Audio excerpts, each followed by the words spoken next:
মুসলমানদের একতাটা নষ্ট হলো কিভাবে?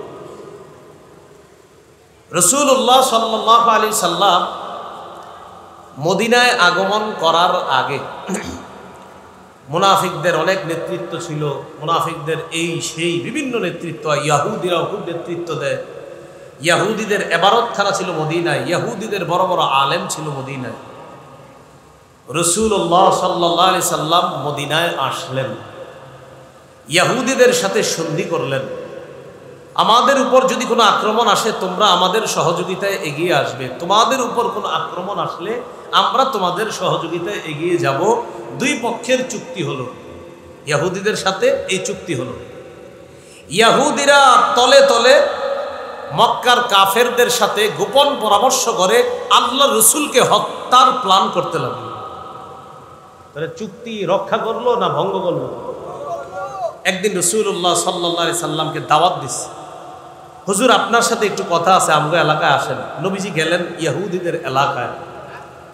যাওয়ার পর ইয়াহুদিদের এলাকায় নবীজি যখন গেলেন, নবীর সাথে সাহাবী ছিলেন কয়েকজন।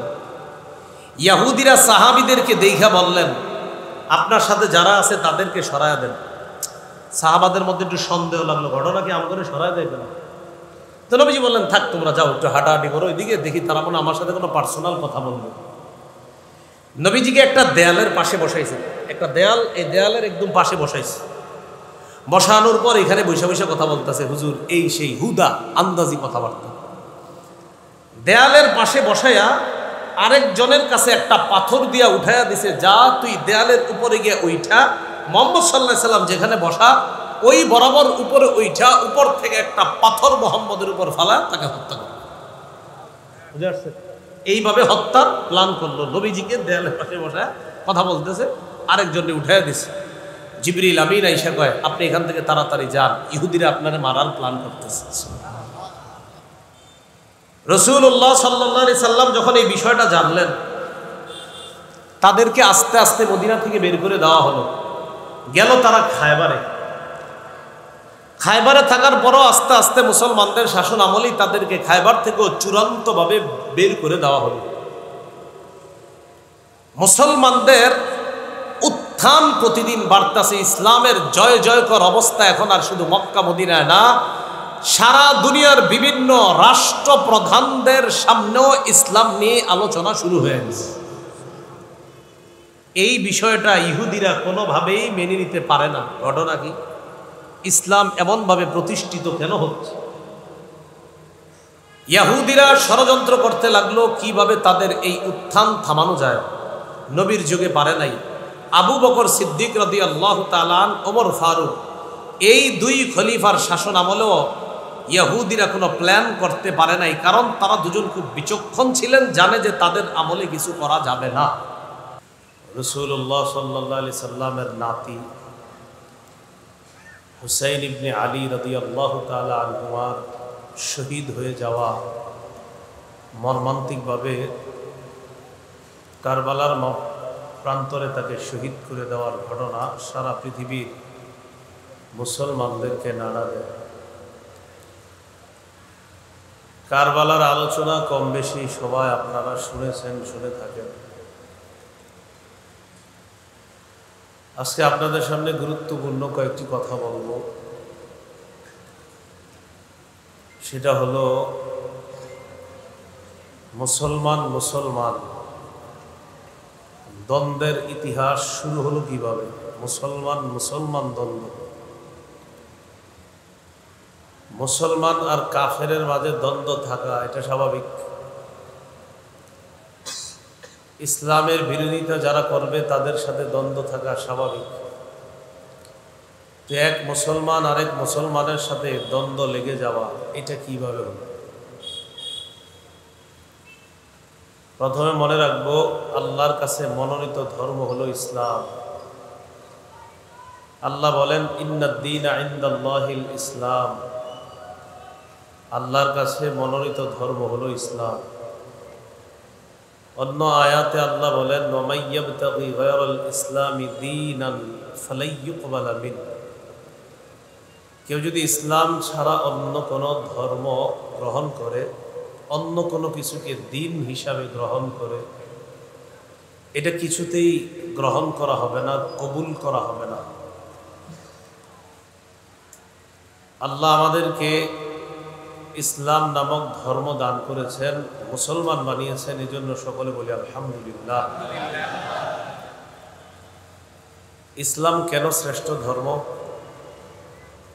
প্রথম কথা, ইসলামের নামটা, ধর্মের নাম যে ইসলাম, এই নামই প্রমাণ করে এটা অন্যান্য ধর্মের চাইতে একদম আলাদা। অন্যান্য ধর্মের নামকরণ কোনো ব্যক্তির নামে অথবা অন্য কোনো নামকে কেন্দ্র করে রাখা হয়েছে। ইয়াহুদ এক ব্যক্তির নাম, তার নামের সাথে মিল রেখে ইয়াহুদি ধর্ম। ঈসা আলাইহিস সালামকে খ্রিস্টানরা যিশু খ্রিস্ট বলে, সেই হিসাবে তাদের ধর্মের নাম খ্রিস্টান ধর্ম। জরথ্রুষ্ট ধর্ম আছে একটা, আবিষ্কারকের নাম জরথ্রুষ্ট, ধর্মের নামও জরথ্রুষ্ট। বৌদ্ধ ধর্মের নাম তাদের প্রধান যিনি বুদ্ধদেব, তার থেকেই, গৌতম বুদ্ধ যিনি, তার থেকেই নামকরণ করা হয়েছে বৌদ্ধ ধর্ম। ইসলাম কোনো ব্যক্তি বা কোনো প্রতিষ্ঠানের থেকে এই নাম ধার করে নেওয়া হয়েছে এমন না, পরে ইসলাম নামটাই আল্লাহর পক্ষ থেকে মনোনীত অর্থবোধক একটা নাম হলো ইসলাম। ইসলাম অর্থ আত্মসমর্পণ করা। এই জন্য মুসলমান যারা, তারা আল্লাহর সামনেই আত্মসমর্পণ করে, আল্লাহর কাছেই মাথা নত করে। অন্যান্য ধর্মের ধর্মীয় গ্রন্থ আর ইসলাম ধর্মের ধর্মীয় গ্রন্থ, এগুলোকে যদি জরিপ করা হয়, দাউদ আলাইহিস সালামকে আল্লাহ ধর্মীয় গ্রন্থ দিয়েছেন জাবুর কিতাব। আল্লাহ বলেন, ওয়া আতাইনা দাউদা জাবুরা, আমি দাউদকে জাবুর কিতাব দান করলাম। দাউদ নবী দুনিয়া থেকে বিদায় নেওয়ার 500 বছর পরে জাবুর কিতাব লিপিবদ্ধ করা হলো। ওই যুগের 100 কবির কবিতা জাবুর কিতাবে আল্লাহর আসমানি কথার সাথে মানুষের কথাও ঢুকায় দেওয়া হলো। তাহলে এটা কি আসমানি কিতাব যেভাবে আসছে ওইভাবে রয়ে গেল, না বিকৃত হয়ে গেল? তাওরাত কিতাব মুসা আলাইহিস সালামকে আল্লাহ দিয়েছেন। আল্লাহ বলেন, ওয়ালাকাদ আতাইনা মুসাল কিতাব, আমি মুসাকে কিতাব দিয়েছি। অন্য আয়াতে আল্লাহ পাক রব্বুল আলামিন বলেন, ওয়া কাতাবনা লাহু ফিল আলওয়াহি মিন কুল্লি শাইইন মাউইযা, আমি কাঠের মধ্যে, বোর্ডের মধ্যে সব কিছু আমি আল্লাহ লিপিবদ্ধ করে দিয়েছি, তখতের মধ্যে লিপিবদ্ধ করে দিয়েছি সব বিস্তারিতভাবে। মুসা নবীকে যে তাওরাত আল্লাহ দান করলেন, ঈসা নবী দুনিয়াতে আগমন করার 600 বছর আগে বাবেলের অধিবাসীরা বাইতুল মুকাদ্দাস ধ্বংস করে। বাইতুল মুকাদ্দাস ধ্বংস করলো যে বছর, সে বছর তাওরাত লিখিত বোর্ডগুলাও ধ্বংস হয়ে যায়। এই বোর্ডগুলা ধ্বংস হয়ে যাওয়ার পর 100 বছর পরে আবার তাওরাত কিতাব লিপিবদ্ধ করা হলো। এ পর্যন্ত কেউ এই কথা দাবি করতে পারেনি আগের তাওরাত আর পরের তাওরাত একই রকম হয়েছে, এটা বলতে পারে নাই। তাহলে তাওরাত কিতাবের মধ্যেও রদবদল হয়ে গেল। ঈসা আলাইহিস সালামের 800 বছর আগে ইউনুস আলাইহিস সালাম নবুয়ত লাভ করেন। তার 300 বছর আগে ইউনুস নবীর জীবনী এক ব্যক্তি লেখছে। এক নবী ইন্তেকালের 500 বছর পরে যদি জীবনী লেখা হয়, এখান থেকেই বোঝা যায় উলট পালটের সম্ভাবনাই একদম বেশি, কারণ 500 বছর পরে একজনের জীবনী লেখা। ঈসা নবীর 933 বছর আগে সুলাইমান নবী দুনিয়া থেকে বিদায় নিলেন। ঈসা নবী আগমনের 250 বছর আগে সুলাইমান নবীর জীবনী লেখা হল। সেখানেও তারা রদবদল করে দিলেন, মন মতো কিছু লিখে দিলেন, আল্লাহর কথাও কিছু রাখলেন। জরথ্রুষ্ট ধর্মীয় গ্রন্থের নাম বুস্তক। এই ধর্ম কবে আবিষ্কার হয়েছে সঠিক তথ্য জানা যায় না, তবে এতটুকু বলা যায় ইরান বিজয় যিনি করেছেন বাদশাহ ইস্কান্দার এর ২৫০ বছর আগে জরথ্রুষ্ট নামে এক ব্যক্তি এই ধর্মের প্রচার শুরু করছে। তার ধর্ম প্রচারটা ওই যুগের বাদশার খুব ভালো লাগছে। বাদশার ভালো লাগার কারণে তার ধর্মটা রাষ্ট্রের মধ্যে মোটামুটি পরিচিতি লাভ করছে। ওই ধর্মেরও একটা ধর্মীয় গ্রন্থ ছিল বুস্তক, আর এটা তো কোনো আসমানি গ্রন্থই না, এটা মানুষের বানানো। বৌদ্ধ ধর্মের প্রধান যিনি গৌতম বুদ্ধ, তিনি কোনো ধর্মীয় গ্রন্থ লেখেননি, লেখানুনি, নিজে লেখাননি, কারো দিয়া লেখানো নেই, তো তাদের ধর্মীয় গ্রন্থই নেই। এইভাবে আপনার তাওরাত রদবদল হয়ে গেল। ঈসা নবীকে আল্লাহ দান করলেন ইনজিল কিতাব। এই ইনজিল কিতাব ঈসা নবীকে আল্লাহ দান করার পর ঈসা নবীকে আল্লাহ যখন উঠায় নিলেন আসমানে, তখন এটার অনুবাদ করা হলো। বলেন তো, অনুবাদ আর মূল কিতাব এক না আলাদা? আলাদা। কোরআনের অনুবাদ এটাই কি কোরআন? কোরআনের অনুবাদ কি কোরআন? তো অনুবাদ আর মূল কিতাব এটা কখনো এক না। অনুবাদের মধ্যে যার যার মতো অনেক কিছু ঢুকায় দেওয়া যায়। ইনজিল কিতাব আল্লাহ দিলেন ঈসা নবীকে। ইনজিল কিতাবের মধ্যে এত পরিমাণ তারা রদবদল করে ফেললো, মানুষ বিকৃত করে ফেললো, নামের পরিবর্তন করে অর্থ লিখে দিল। আহমদ আমাদের নবীর একটা নাম, কোরআনেও আহমদ। মোহাম্মদ আমাদের নবীর নাম, কোরআনেও মোহাম্মদ। ঈসা নবীর নাম, কোরআনেও ঈসা। ইনজিল কিতাবের মধ্যে আমাদের নবীর নাম যে আহমদ, এই আহমদ না লেখা লিখে দিল দ্য প্রেজড ওয়ান। এটা আহমদের অর্থ অধিক প্রশংসাকারী। নামের কখনো অর্থ লেখা হয় না। নাম আপনাদের যার নাম আব্দুর রহমান, কানাডা গেলেও আব্দুর রহমান, আমেরিকা গেলেও আব্দুর রহমান। এখানে নামের পরিবর্তন করে অর্থ লিখে দিল দ্য প্রেজড ওয়ান। দেখলে কে বুঝবো যে এটা আহমদ, এটা মোহাম্মদ সাল্লাল্লাহু আলাইহি সাল্লাম? ঈসা নবীর নাম তারা রাখলো এসিস। নামের শুরুতে তাদের একটা নিয়ম আছে, যে বসানো, যে লাগায়া দিয়া ঈসা নবীর ঈসা নামে করে দিল জেসিস। ইয়াকুব নবীর নামের শুরুতে রিয়া বাদ দিয়ে তারা বানালো একব। একবের আগে তারা নিয়ম অনুযায়ী যে বসায়া দিল করে দিল জ্যাকব। তাহলে ইয়াকুব নবীর নাম কি হয়ে গেল? জ্যাকব। ইব্রাহিম নবীর নাম কোরআনেও ইব্রাহিম, 1500 বছর আগে ইব্রাহিম, এখনো ইব্রাহিম। আল্লাহ বলেন ওয়াইদ ইয়ারফাউ ইব্রাহিমুল কওয়াইদ। মুসা নবীর নাম 1500 বছর আগে কোরআনে মুসা, এখনো মুসা। আল্লাহ বলেন ওয়াকাল্লামাল্লাহু মুসা তাকলিমা। ঈসা নবীর নাম 1500 বছর আগে কোরআনে ঈসা, এখনো ঈসা। আল্লাহ বলেন ওয়াইদ ক্বালা ঈসা ইবনু মারইয়ামা। এইভাবে নাম মূল রাখা এটা হলো একটা নিয়ম, কিন্তু এটার অর্থ করা অথবা এদিক সেদিক পরিবর্তন করা, এটাই বোঝা যায় যে কোনো কিতাব পরিবর্তন করার জন্য এতটুকু যথেষ্ট। ইউসুফ আলাইহিস সালাতু ওয়াস সালামের কত সুন্দর নাম। এই নামটাকে তারা ইউ বাদ দিয়ে এটাকে বানাইলো ওসেফ। ওসেফ বানানোর পর নিয়ম অনুযায়ী শুরুতে যে বসায়া দিয়ে বানায়া দিল জোসেফ। তাহলে ইয়াকুব নবীরে বানাইলো জ্যাকব, ঈসা নবীরে বানাইলো জেসিস, ইউসুফ নবীকে বানাইলো জোসেফ। শুধু তাই না, ইনজিলের বিভিন্ন কপি সারা পৃথিবীর মধ্যে যখন তারা তৈরি করলো, বড় এক পাদ্রী দেখলো আমাদের এতগুলা কপি, এক কপির সাথে আরেক কপির মিল নাই। 1500 বছর আগের কোরআন আর আজকের কোরআন কোনো পরিবর্তন পাবেন না। কোটি কোরআন, এক লক্ষ কোরআন, সব একরকম। এটার মধ্যে এত পরিমাণ রদবদল করলো। প্রধান পাদ্রী চিন্তা করলো আমাদের এতগুলা কিতাব থাকা ঠিক না। অথচ আমরা কেউ কখনো চিন্তা করি না যে আমাদের এতগুলা কোরআন। কোরআন 1 কোটি হইলেও কোরআন এটা যেমন, ওই 1 কোটিটাও এমন। একটাও যদি দুনিয়া থেকে কোরআন, তো কোরআন এটা এমনই, সারা দুনিয়ার মানুষ যদি কোরআন জ্বালায় যায়, 10 জন হাফেজ দাঁড়াবে, 10 জনে পুরা কোরআন মুখস্থ শোনাবে, 10 জন একই রকম শোনাবে।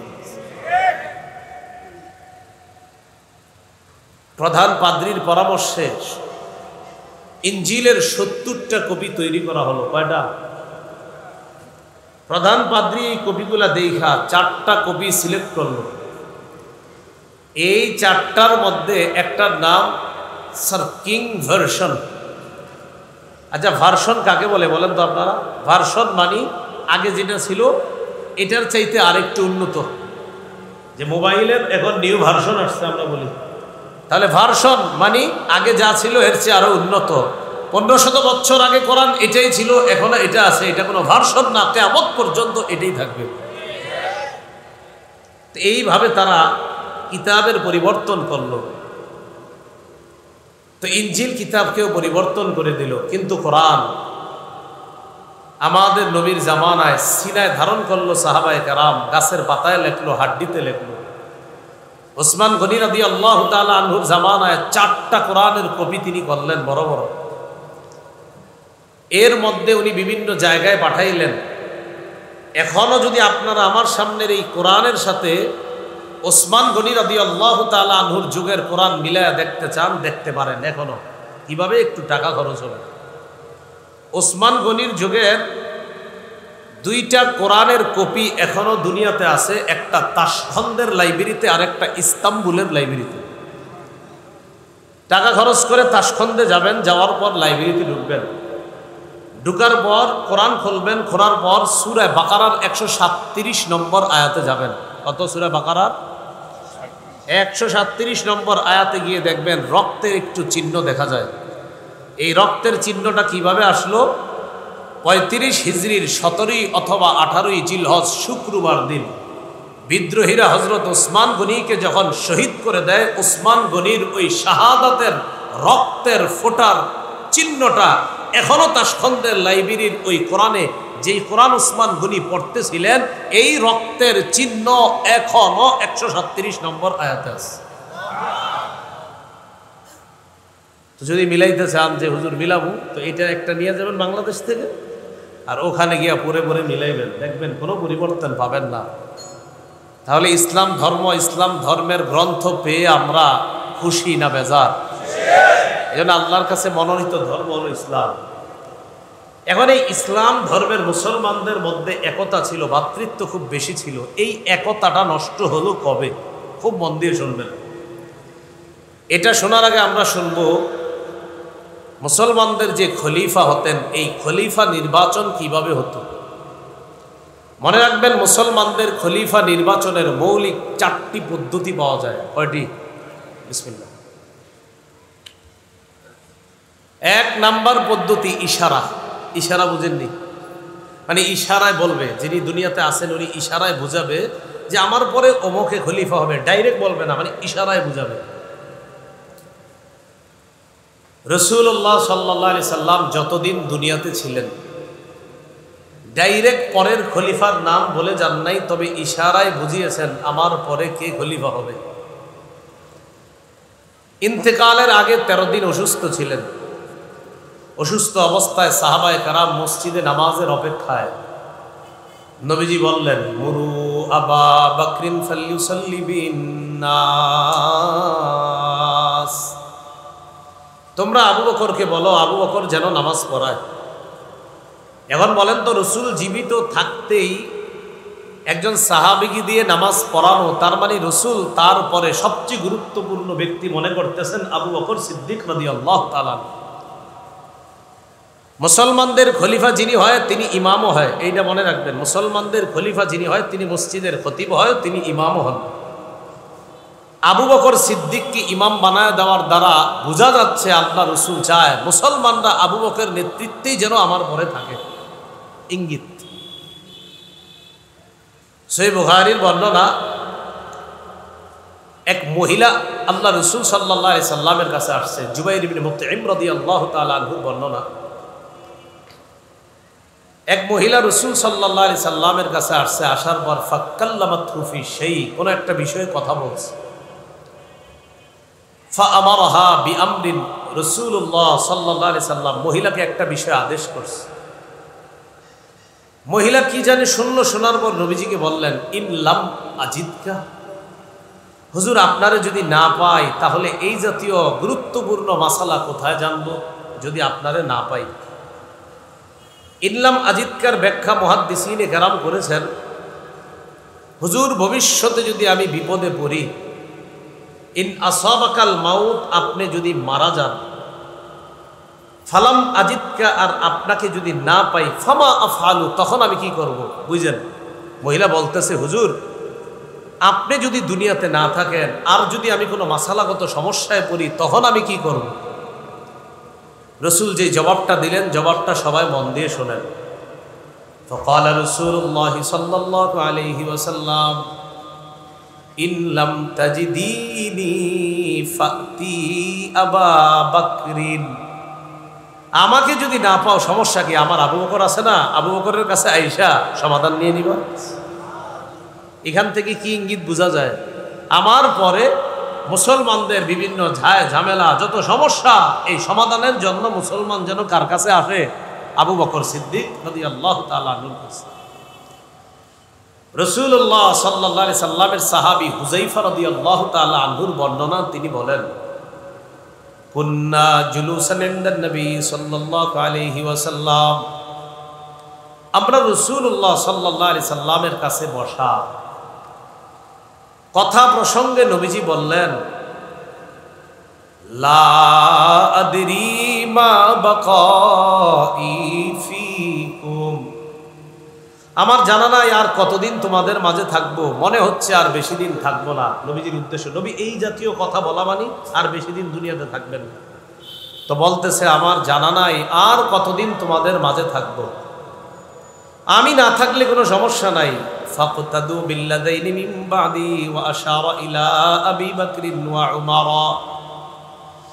আমার অবর্তমানে আমার পরে তোমরা ওই দুই ব্যক্তির অনুসরণ করো, ইঙ্গিত করলেন আবু বকর এবং ওমর, আমি যদি না থাকি আবু বকর আর ওমরের অনুসরণ করো। এই হাদিসে দুই সাহাবীর নাম বলে ফেলছে, ইঙ্গিত করে ফেলছে, একজন আবু বকর আর একজন ওমর। এখান থেকে বোঝা যায় রাসূলের পরে খলিফা হবেন আবু বকর, তারপর হবেন ওমর ফারুক রাদিয়াল্লাহু তাআলা। তাহলে মুসলমানদের খলিফা নির্বাচনের এক নাম্বার পদ্ধতি ইশারা, ডাইরেক্ট কারো নাম না বলা, ইশারা। দুই নম্বর পদ্ধতি, জীবিত খলিফা পরবর্তী খলিফার নাম ঘোষণা করে যাবে, এটা দ্বিতীয় পদ্ধতি। আবু বকর সিদ্দিক রাদিয়াল্লাহু তাআলা আন তার পরবর্তী খলিফার নাম ঘোষণা করে গিয়েছেন যে ওমর ফারুক রাদিয়াল্লাহু তাআলা। অনেক সাহাবীর কাছ থেকে উনি পার্সোনাল অভিমত নিছে, ডাক দিয়ে আচ্ছা ওমর কেমন একটু বলো তো বিভিন্ন জন বলছে খুব ভালো, কেউ কেউ বলছে সব ঠিক আছে, একটু রাগী, বেশি রাগ। আবু বকর সিদ্দিক রাদিয়াল্লাহু তাআলা আনহু বলেন, তোমরা এই কথা বলো, আমি তো দেখছি ওমরের চাইতে এই পদের যোগ্য দুনিয়াতে আর কাউকে দেখছি না। তা আবু বকর সিদ্দিক রাদিয়াল্লাহু তাআলা আনহু পরবর্তী খলিফার নাম ঘোষণা করলেন। এটা গেল দ্বিতীয় পদ্ধতি। তিন নাম্বার পদ্ধতি, জীবিত খলিফা পরের খলিফার নাম ঘোষণা করবে না, শুরা কমিটি বানায়া দিবে, এই কমিটি পরের খলিফা নির্বাচন করবে। ওমর ফারুক রাদিয়াল্লাহু তাআলা 6 জনের একটা শুরা সদস্য বানায়া দিয়েছে, নিজের ছেলেকে এই সদস্যের মধ্যে রাখে নাই, আবার সদস্যদেরকে বলেও দিয়েছে আমার ছেলের নামও প্রস্তাব করো না। এটা অনেক ঐতিহাসিকগণ লেখছেন। তো শুরা সদস্য, আবার কেউ কেউ যদি এই জায়গাটায় মতভেদ করেছেন, তো যাই হোক, শুরা সদস্য যেই 6 জনকে বানাইছেন, এই 6 জনকে দায়িত্ব দিলেন আমার পরের খলিফা তোমরা নির্বাচন করবা। এটা তৃতীয় পদ্ধতি। প্রথম ইশারা, দ্বিতীয় পদ্ধতি জীবিত খলিফা নাম ঘোষণা করবে, তৃতীয় পদ্ধতি জীবিত খলিফা একটা শুরা কমিটি গঠন করবে, ওই কমিটি পরের খলিফা নির্বাচন করবে। 4 নম্বর পদ্ধতি, জনগণের মধ্যে একটা দল খলিফার হাতে বায়াত হবে, তখন আস্তে আস্তে অন্যরা বায়াত হবে। এটা 4 নম্বর পদ্ধতি। 4 নম্বর পদ্ধতিটা ইশারাও না, পরের খলিফার নামও ঘোষণা করা হবে না, শুরা কমিটিও গঠন করা হবে না, জনগণের উপর দায়িত্ব পড়ে যাবে তারা যার হাতে বায়াত হবে অন্যান্যরা আস্তে আস্তে তার হাতে বায়াত হবে। এটা 4 নম্বর পদ্ধতি। এই কথা বুঝে আসছে আপনাদের? যদি বুঝে থাকেন তাহলে মূল আলোচনায় ঢুকি, খুব মন দিয়ে শুনবেন। মুসলমানদের একতাটা নষ্ট হলো কিভাবে? রাসূলুল্লাহ সাল্লাল্লাহু আলাইহি সাল্লাম মদিনায় আগমন করার আগে মুনাফিকদের অনেক নেতৃত্ব ছিল। মুনাফিকদের এই সেই বিভিন্ন নেতৃত্ব, ইয়াহুদিরাও খুব নেতৃত্ব দেয়। ইয়াহুদিদের ইবাদতখানা ছিল মদিনায়, ইয়াহুদিদের বড় বড় আলেম ছিল মদিনায়। রাসূলুল্লাহ সাল্লাল্লাহু আলাইহি সাল্লাম মদিনায় আসলেন, ইয়াহুদিদের সাথে সন্ধি করলেন, আমাদের উপর যদি কোনো আক্রমণ আসে তোমরা আমাদের সহযোগিতায় এগিয়ে আসবে, তোমাদের উপর কোনো আক্রমণ আসলে আমরা তোমাদের সহযোগিতায় এগিয়ে যাব। দুই পক্ষের চুক্তি হলো, ইয়াহুদিদের সাথে এই চুক্তি হলো। ইয়াহুদিরা তলে তলে মক্কার কাফেরদের সাথে গোপন পরামর্শ করে আল্লাহর রাসূলকে হত্যার প্ল্যান করতে লাগলো। তাহলে চুক্তি রক্ষা করলো না ভঙ্গ করলো? একদিন রাসূলুল্লাহ সাল্লাল্লাহু আলাইহি সাল্লামকে দাওয়াত দিছে, হুজুর আপনার সাথে একটু কথা আছে, আমগো এলাকায় আসেন। নবীজি গেলেন ইয়াহুদিদের এলাকায়। যাওয়ার পর ইয়াহুদিদের এলাকায় নবীজি যখন গেলেন, নবীর সাথে সাহাবী ছিলেন কয়েকজন। ইয়াহুদিরা সাহাবীদেরকে দেখা বললেন, আপনার সাথে যারা আছে তাদেরকে সরায়া দেন। সাহাবাদের মধ্যে একটু সন্দেহ লাগলো, ঘটনা কি আমাকে সরায়া দেয় না? তো নবীজি বললেন, থাক তোমরা যাও, একটু হাঁটাহাঁটি করো, ওইদিকে দেখি তারা মনে আমার সাথে কোনো পার্সোনাল কথা বলবে। নবীজিকে একটা দেয়ালের পাশে বসাইছে, একটা দেয়াল, এই দেয়ালের একদম পাশে বসাইছে। বসানোর পর এখানে বসে বসে কথা বলতেছে, হুজুর এই সেই হুদা আন্দাজি কথাবার্তা। দেয়ালের পাশে বসাইয়া আরেকজনের কাছে একটা পাথর দিয়া উঠাইয়া দিছে, যা তুই দেয়ালের উপরে গিয়ে উঠা, মুহাম্মদ সাল্লাল্লাহু আলাইহি সাল্লাম যেখানে বসা ওই বরাবর উপরে উঠা, উপর থেকে একটা পাথর মুহাম্মদের উপর ফালা তাকে হত্যা করে। বুঝে আসছে? এইভাবে হত্যার প্ল্যান করলো। নবীজিকে দেয়ালের পাশে বসায় কথা বলতেছে, আরেকজনে উঠাইয়া দিছে। জিবরিল আমিন আইসা কয়, আপনি এখান থেকে তাড়াতাড়ি যান, ইহুদিরা আপনারে মারার প্ল্যান করতেছে।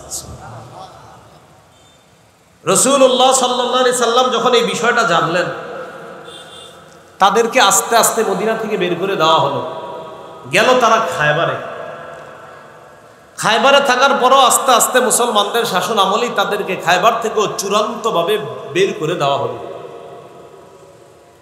মুসলমানদের উত্থান প্রতিদিন বাড়তাছে, ইসলামের জয় জয়কর অবস্থা এখন আর শুধু মক্কা মদিনায় না, সারা দুনিয়ার বিভিন্ন রাষ্ট্রপ্রধানদের সামনেও ইসলাম নিয়ে আলোচনা শুরু হয়ে গেছে। এই বিষয়টা ইহুদিরা কোনোভাবেই মেনে নিতে পারে না। ঘটনা কি? ইসলাম এমনভাবে প্রতিষ্ঠিত কেন হচ্ছে? ইহুদিরা ষড়যন্ত্র করতে লাগলো কিভাবে তাদের এই উত্থান থামানো যায়। নবীর যুগে পারে নাই। আবু বকর সিদ্দিক রাদিয়াল্লাহু তাআলা আনহু, ওমর ফারুক, এই দুই খলিফার শাসন আমলেও ইহুদিরা কোনো প্ল্যান করতে পারে নাই, কারণ তারা দুজন খুব বিচক্ষণ ছিলেন, জানে যে তাদের আমলে কিছু করা যাবে না। তৃতীয় খলিফা হলেন হযরত উসমান গনি রাদিয়াল্লাহু তাআলা। হযরত উসমান গনি একদিক দিয়ে ছিলেন ধনী মানুষ, আবার শাসক ছিলেন। অন্য দিক দিয়ে তিনি খুব নরম মানুষ ছিলেন, দয়ালু মানুষ ছিলেন, সবচেয়ে দানবীর ছিলেন সাহাবীদের মধ্যে। উসমান গনি দয়ালু হওয়াটা ইহুদিরা দুর্বল হিসাবে নিল, যে উনি তো একটু নরম মানুষ। এটা এবার 6টা দেশের নাম বলবো, মুখস্থ রাখবেন। 1 নাম্বার ইয়ামান, বলেন কি? 2 মদিনা, 3 বসরা, 4 কুফা, 5 শাম, 6 মিশর। মনে থাকবে?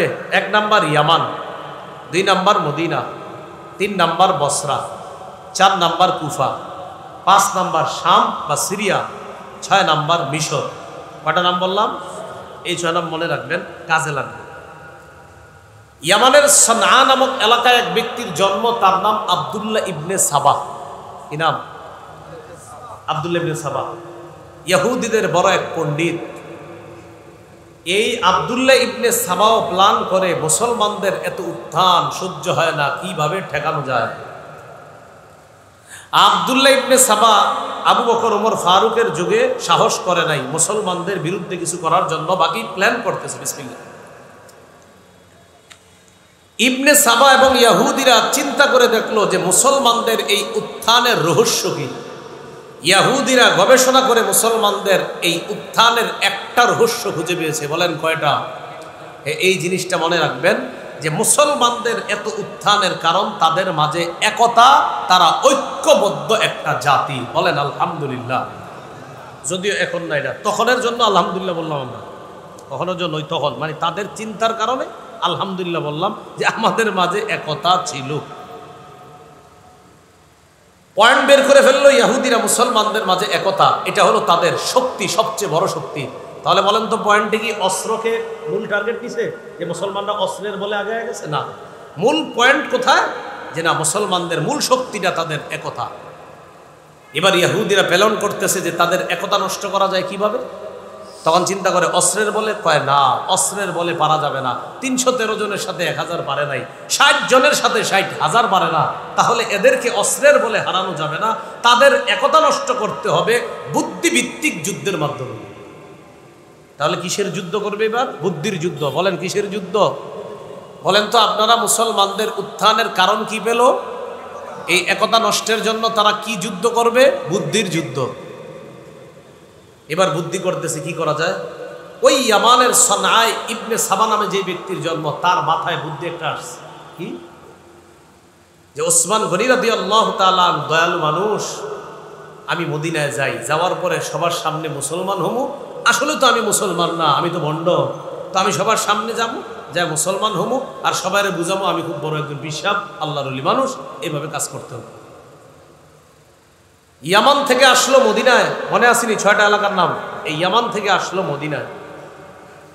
মদিনায় আসার পর হযরত ওসমান গনির সামনে, সব মুসলমানদের সামনে মুসলমান হয়েছে। মুসলমান হওয়ার পর এই ব্যক্তি ইবাদত বন্দিগি করে, অনেক মানুষ তার ইবাদত দেখা অনুপ্রাণিত হয়। মাশাআল্লাহ, এত ইবাদত করতে পারে একটা মানুষ। একদিন ওসমান গনি রাদিয়াল্লাহু তাআলা নূরে বইলা বসলো, মদিনার কোনো একটা দায়িত্ব আমারে দেওয়া যায় না? চিন্তা করো, কে? ওই আব্দুল্লাহ ইবনে সাবা, যে আমাকে কি মদিনার কোনো দায়িত্ব দেওয়া যায় না? হযরত ওসমান গনি তার দিকে তাকায় বলল, তোমার মতলব আমার কাছে বেশি ভালো মনে হচ্ছে না। সুবহানাল্লাহ। সাহাবায়ে কেরাম রাসূলের সাথে ছিল তো, আল্লাহ তাদেরকে এরকম বুদ্ধিও দান করছেন। তোমার কথাবার্তা আমার কেমন যেন সন্দেহ সন্দেহ মনে হচ্ছে। এই ব্যক্তি বুঝে ফেললো, সর্বনাশ, আমি তো ধরা খেয়ে যাবো, তাহলে এই জায়গায় বেশি কথা টথা বলা যাবে না। কি করলো? আব্দুল্লাহ ইবনে সাবা কিছু তৈরি করলো, সহপাঠী কিছু পার্টি ভক্ত তৈরি করে প্রচার করতে লাগলো যে হযরত ওসমান গনির বিরুদ্ধে কিছু প্রচার করতে হবে। কি? 1 নাম্বার, হযরত ওসমান গনির বিরুদ্ধে প্রচার করতে লাগলো যে হযরতে ওসমান তার আত্মীয় স্বজনদেরকে রাষ্ট্রীয় সম্পদ আত্মসাৎ করে তাদেরকে দান করে। আওয়াজ দিয়ে বলেন নাউজুবিল্লাহ। আপনারা ইতিহাস পড়লে জানবেন যে হযরত ওসমান গনি 2 হাত ভরে দান করতেন, এটা তার অভ্যাস ছিল। তো এটারে পয়েন্ট নিল যে ওসমান আসলে এই দান করে রাষ্ট্রীয় সম্পদ থেকে। এই গেল একটা কথা প্রচার করলো। 2, মুসলমানদের একটা দুর্বলতা আছে। কি? ফাতেমা রাদিয়াল্লাহু তাআলা আমাদের নবীজির কন্যা, এই ফাতেমা রাদিয়াল্লাহু তাআলা আনহার জামাই হযরত আলী রাদিয়াল্লাহু তাআলা। আহলে বাইত হিসাবে আমরা মহব্বত করি হযরত আলীকে খুব বেশি। মুসলমানদের এই দুর্বলতাটাকে আব্দুল্লাহ ইবনে সাবা কাজে লাগায়া মানুষকে বলতে লাগলো, আলী বেঁচে থাকতে হযরতে ওসমান শাসক হয় কিভাবে, খলিফা হয় কিভাবে? চিন্তা করছেন নি কেমনে কয়? মুসলমানদের মধ্যে অনেকে তার এই কথাটা টুপ গিলা নিল। ঠিকই তো, আলীর মতো এমন এক ব্যক্তি থাকতে ওসমান কিভাবে খলিফা হয়, মানে কাজ হয়ে গেছে এই কথায়। এইগুলা আস্তে আস্তে মানুষের মাঝে প্রচার করা শুরু করছে। ওসমান গনি তার ব্যাপারে যখন এগুলা শুনছে, তাকে মদিনা থেকে বের করে দিল। এই লোক মদিনা থেকে বের হয়ে গেল বসরায়। কোথায়? বসরায়। বসরায় যাওয়ার পর সে তার প্রচারের মধ্যে এইগুলা প্রচার করতে লাগলো, হযরত ওসমান আত্মসাৎকারী, আবার নাউজুবিল্লাহ পড়েন। আর হযরত ওসমান খেলাফতের যোগ্য না, তিনি উমাইয়া বংশের। উমাইয়া বংশের মানুষ কেন খলিফা হবে? হাশিমি বংশের লোক থাকতে হযরত আলী হলেন হাশিমি বংশের মানুষ। আবার নবীজি সাল্লাল্লাহু আলাইহি সাল্লামের জামাতা, তিনি থাকতে একটা উমাইয়া বংশের লোক কিভাবে শাসক হয়? এই কথাটা, মানে এই কথাটা সবাই টুক গিলে। ঠিকই তো, হাশিমি বংশ থাকতে উমাইয়া বংশের কিভাবে লোক শাসক হয়, খলিফা হয়। বসরার গভর্নর যখন জানতে পারছে এই লোক এই অবস্থা, বসরার গভর্নর তাকে বসরা থেকে বের করে দিল। বসরা থেকে এই লোক গেল কুফায়। কোথায়? কুফা। কুফায় যাওয়ার পর সেখানে গিয়ে থেকে আগে থেকেই কিছু লোক হযরত ওসমানের বিরোধিতা করে আগে থেকেই।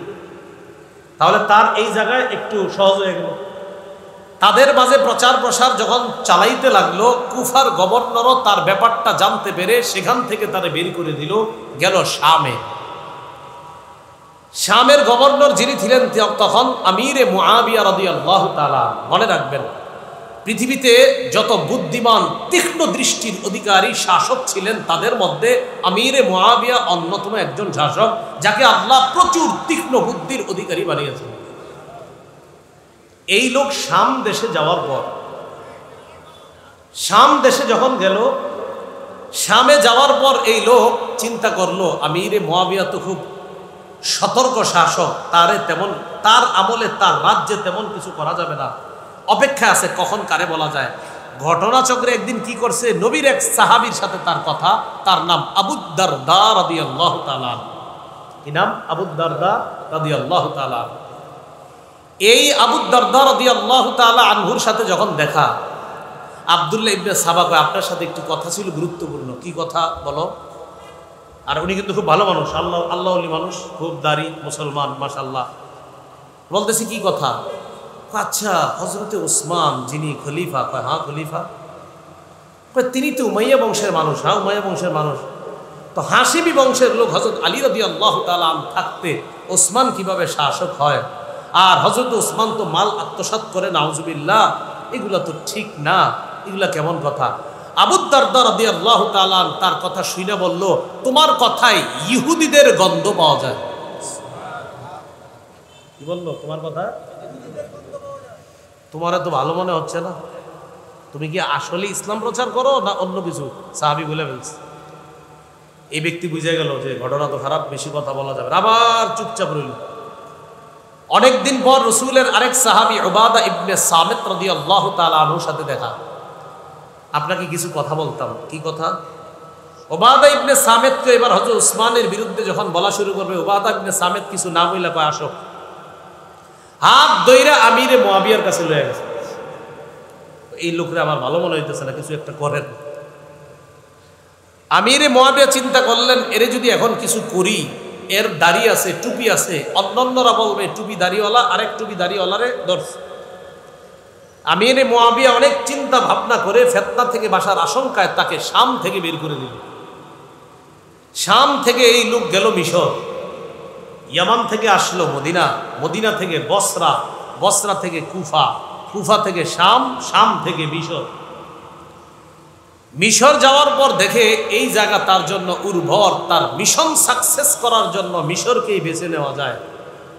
এই জন্য মনে রাখবেন, মুহররম আসলে যত উল্টা পাল্টা রসুম দেখা যায়, এগুলা সব গোড়া মিশর, কুফা, ওখান থেকে আসছে। মিশর যাওয়ার পর তার প্রচার প্রচারণা ভালোভাবে চালাইতে লাগলো। ওসমান গনি রাদিয়াল্লাহু তাআলা আনহুর বিরুদ্ধে এক দল মানুষকে তৈরি করে ফেললো। সকলে বলেন ইন্না লিল্লাহ। ঠিক হলো না? এটা মুসিবত হয়ে গেল মুসলমানদের জন্য। মিশরের গভর্নর যখন তার ব্যাপারে জানতে পারছে, তাকে মিশর থেকে বের করে দেওয়ার প্রস্তুতি নিল, তুমি মিশর থেকে বের হও, যাও। কিন্তু এই লোক মিশর থেকে বের হওয়ার আগে অলরেডি একটা জনগণ তার পক্ষে নিয়ে নিছে, বিশাল এক জামাত নিয়ে মিশর থেকে বের হলো।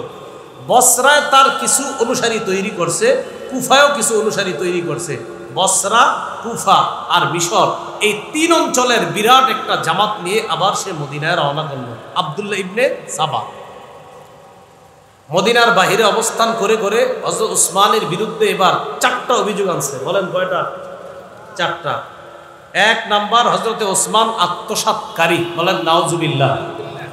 2 নাম্বার, হযরত ওসমান কম বয়সী সাহাবীদেরকে বিভিন্ন পদে গভর্নর হিসাবে নিযুক্ত করছে, এটা ঠিক করে নাই, এটা তিনি অদূরদর্শিতার পরিচয় দিয়েছে, বলেন নাউজুবিল্লাহ। 3 নাম্বার, হযরতে ওসমান আব্দুল্লাহ ইবনে সাদ, যিনি আফ্রিকার বিজয় অর্জন করেছেন, আফ্রিকার বিজেতা, এই আব্দুল্লাহ ইবনে সাদকে হযরতে ওসমান খুশি হয়ে অনেক পুরস্কার দিয়েছিলেন। তো ইবনে সাবা বলল, এতগুলা পুরস্কার একজন লোকরে দেওয়া ঠিক হয় নাই। তো অন্যান্যরা কয়, ঠিকই তো, এই কাজ কেন করলো, যেটা মানুষের স্বাভাবিক স্বভাব।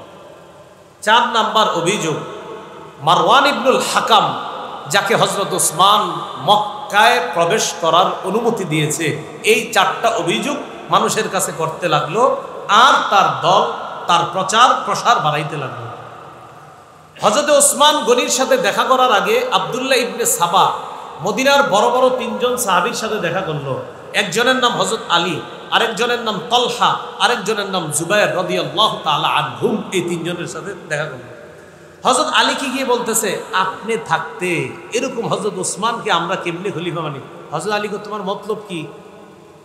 হযরত আলী কিচ্ছু জানতেন না এই বিষয়গুলো। তোমার মতলবটা কি সেটা বলো। জি মানি। তোমার মতলব তো বেশি ভালো মনে হচ্ছে না, আমি যোগ্য না অযোগ্য এটা তোমার বলার জন্য বলছে। হযরত আলীর কাছে কথা বইলা তেমন চান্স পায় নাই। হযরত ওসমান গনি মসজিদে জুমার নামাজ পড়াইতে মিম্বরে দাঁড়ায়, এই আব্দুল্লাহ ইবনে সাবা তার দলবল নিয়ে মসজিদে দাঁড়ায় বিদ্রোহ ঘোষণা করলো। অনেক মুসলমান মসজিদে দাঁড়ায় গেছে আশেপাশে, দেখতে তো মুসলমানই, আসলে তো ভিতরে অন্য কিছু অনেকের ভিতরে। তো মুসলমানরা দাঁড়ায় হযরত ওসমানের বিরুদ্ধে বিদ্রোহ। হযরত ওসমান বললেন, আচ্ছা তোমাদের সমস্যা কোথায় সেটা বলো। ওসমান গনিকে তখন বলল, 4টা সমস্যা আপনার। এক, আপনি মাল আত্মসাৎ করেন, এই বিষয়টা কি আপনি জানেন? ওসমান গনি রে কয়। ওসমান গনি কয়, আচ্ছা এই বুঝি কথা। হ্যাঁ, কয় শোনো, আল্লাহ আমারে যে পরিমাণ সম্পদ দান করেছেন, আমি খলিফা হওয়ার পর খলিফা হিসাবে যে ভাতা নেয়, 1টি টাকাও রাষ্ট্রীয় কোষাগার থেকে এখনো পর্যন্ত ভাতা গ্রহণ করি না। মাল আত্মসাৎ দূরের কথা, আরে আমি নিজের বেতনটাও তো এই পর্যন্ত গ্রহণ করি না। আমি হাত ভরে যা দান করি এগুলো সব আমার নিজস্ব সম্পদ থেকে দান করি, রাষ্ট্রীয় সম্পদ না। বলো দ্বিতীয় অভিযোগ কি? আপনি কম বয়সীদেরকে গভর্নর বানায়া দিছেন। হযরত ওসমান বললেন, কম বয়সীদেরকে দায়িত্ব দেওয়ার ঘটনা নবীর যুগেও ঘটছে, এটা শুধু আমি ঘটাই নেই। ভাই কিভাবে? রাসূলের নাতি উসামা ইবনে যায়েদ, পালক পুত্র যায়েদ ইবনে হারেসার ছেলে উসামা, এই উসামার বয়স যখন 17 রাদিয়াল্লাহু তাআলা, 17 বছর বয়সে বিভিন্ন যুদ্ধের আমির বানায়া বয়স্ক সাহাবীদেরকে তার সাথে পাঠাইছে। অথচ সাহাবী আমির যিনি মাত্র 17 বছর বয়স, তার অধীনে বয়স্ক সাহাবীদেরকে রাসূল পাঠিয়েছে। অতএব আল্লাহর রাসূল যোগ্যতা থাকার কারণে একজন কম বয়সী সাহাবীকে আমির বানিয়েছে। আমিও যোগ্যতা থাকার কারণে বিভিন্ন কম বয়সীদেরকেও গভর্নর বানিয়েছি। অতএব আমি আল্লাহর রাসূলের কর্মপন্থার বিরোধী কিছু করি নাই। এরপরের অভিযোগ কি? আপনি আব্দুল্লাহ ইবনে সাদকে এত পুরস্কার দিয়েছেন, এটা ঠিক করেন না। ও আচ্ছা, এটা তোমার অভিযোগ? এটা তো কোনো অভিযোগ না, এটা পুরস্কার হিসাবে তাকে দিয়েছি, এত বড় একটা অঞ্চল বিজয় করছে তাই দিলাম, মানে আপনি এটা ঠিক করেন নাই। তো অনেক মুসলমান তো তার পক্ষে, আপনার দেখতে শুনতে আর কি মুসলমান। ওসমান গনি বলল, ঠিক আছে পুরস্কার ফিরায় আনলাম, হইলো তো, তাও তুমি ভেজাল করো না। 4 নাম্বার কি? 4 নাম্বার আরেকটা অভিযোগ হলো, এই মারওয়ান ইবনুল হাকামকে আপনি মক্কায় ঢুকতে দিয়েছেন। ওসমান বললেন, একজন মুসলমান মক্কায় আসবে, মক্কা মদিনা মুসলমানদের জন্য নিরাপদ, এখানে আমি বাধা দেওয়ার কে? রাসূল সাল্লাল্লাহু আলাইহি সাল্লাম পর্যন্ত বাধা দেয় নাই, আমি একজন মুসলমানকে মক্কায় আসতে কিভাবে বাধা দেই? অতএব তোমার 4টা অভিযোগের মধ্যে একটা শুধু আমলে নিলাম, যে আব্দুল্লাহ ইবনে সাদকে যে পুরস্কার দিলাম, ঠিক আছে ভাই আমি এটা ফিরায় আনলাম, তারপরেও তুমি পরিস্থিতি ঘোলাটে করো না, দেখো আমি ঝগড়া বিবাদ এগুলা পছন্দ করি না। আব্দুল্লাহ ইবনে সাবা দেখে, না এই লোকরে তো এগুলা বইলাও কামইতেছে না। মদিনার বাহিরে 3 মঞ্জিল দূরে গেছে, দূরে গিয়ে নিজে একটা চিঠি লেখছে নিজে। এই চিঠির মধ্যে লেখা, ওসমানের পক্ষ থেকে আদেশ করা হলো, মিশরের মানুষগুলা মিশর যাওয়ার পর মিশরের গভর্নর যে আছো, তুমি এই মিশরের মানুষগুলারে হত্যা করবা। কার পক্ষ থেকে চিঠি লেখা? ওসমানের পক্ষ থেকে। আসলে হযরত ওসমান লেখে নাই, লেখছে আব্দুল্লাহ ইবনে সাবা। লেখা হযরত ওসমানের নামে প্রচার করতেছে। দেখেন একজন খলিফা কেমনে মানুষগুলারে মারার হুকুম করলো। তো এই কথা যখন হযরত আলী রাদিয়াল্লাহু তাআলা আনহুর কানে আসছে, হযরত আলী বললেন, তাই নাকি? হ্যাঁ। হযরত আলী তো বিচক্ষণ সাহাবী, ঠিক আছে দেখি। হযরত আলী কি করলেন? আব্দুল্লাহ ইবনে সাবার সাথে কিন্তু 3 এলাকার মানুষ, মিশর, বসরা, কুফা। হযরত আলী বসরা আর কুফার জনগণকে প্রশ্ন করলো, আচ্ছা এই চিঠির ব্যাপারে তোমরা কি কিছু জানো? বসরা আর কুফার জনগণ কয়, হ্যাঁ হযরত উসমান মিশরের মানুষগুলারে হত্যা করতে বলছে, আমরাও জানি। হযরত আলী কয়, আমি তো এখনো বলি নাই চিঠিতে কি, তোমরা কেমনে জানলা? এই চিঠিতে কি আছে জানো? তো বসরার কুফার জনগণ যারা ইবনে সাবার ভক্তরা কয়, হ্যাঁ হযরত উসমান বলছে মিশরের মানুষগুলারে হত্যা করতে। হযরত আলী কয়, আমি কখন বললাম এখানে কি লেখা, তোমরা জানলা কেমনে না? তার মানে তোমাদের তিনো গ্রুপের প্ল্যান এটা যে উসমানের নামে এরকম একটা চিঠি প্রচার করবা। আব্দুল্লাহ ইবনে সাবা দেখে না তেমন কোনো সফলতা আসতেছে না। এবার আব্দুল্লাহ ইবনে সাবা বিশাল বড় এক বাহিনী নিয়ে মদিনায় বিদ্রোহ করলো। কবে? জিলহজ মাসে। কোন মাসে? জিলহজ মাসের আগে থেকেই তো। জিলহজ মাসে মুসলমানরা কোথায় যায়? হজে যায়।